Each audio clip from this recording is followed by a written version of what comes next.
मणिपुर हौजिकसे अखोई tourism department अखोई Sangai festival चही खरा लेपलुरब तुंगदा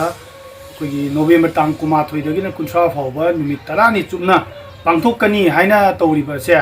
मसी हौजिक मसी यामना मरम चादब अमनि हाइना लौई आईडीपी सिंगसिना मसा मसागी मयुमदा हंजिल्लब तुंगददी संगाई फेस्टिवल सि पांथोकपा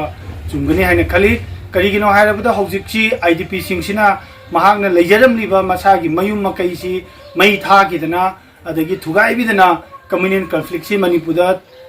अखोगी मेगी तांग 3 इंग्लिशिंग अनि कुनगा हुमदोइदगी चथरपुदना हौजी हौजी फावबा मदुगी चप चाबा वारोइसिनमा सोल्यूशन अमा पुरक्ट्रिबनिना संगाई फेस्टिवल असे पांगथोकपद मसी चुमलोय हाइना अखोइना खली अदुना अखोइ सेलिन डिजिटलना हाइजनिंगबसी मदि लेनबा कंसल्ट डिपार्टमेंट सिंगना अमुक्तंग मसी खन्थाबिरगा मसी तंगाई फदना पांगथोकतबा याद्रबा फेस्टिवल अमु ओइरगसु हौकिबा चही खरदा कन्फ्लिक्टना मरम ओइदना पांगथोकिदे मदगी अखोई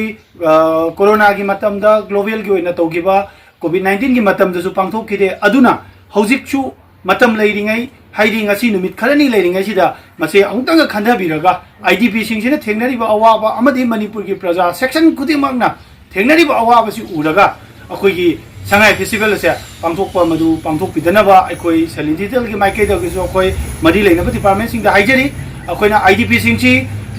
याम वाना खांगी मसिगिसु मथक्ता आईडीपी सिंगसी अखोई सुसाइड अटेम्प तौदना सुसाइड तौरगा लेगिदबा कयामसु यावरिबनी हौजी हौजी मक्सु मखोई यामना अवाबा फिबमदा लेरी मणिपुर असि अखोइगी शांति ओइना लेबा हाइबदिदु ओइद्रिबनिना मसि खन्थबिरु अदुगा मसी यथोकपियु तंगाई फद्रगदी हंदकी चहीसिगी ओइनासु संगाई फेस्टिवल असे पांथोकपिगनु हाइबा वफम असे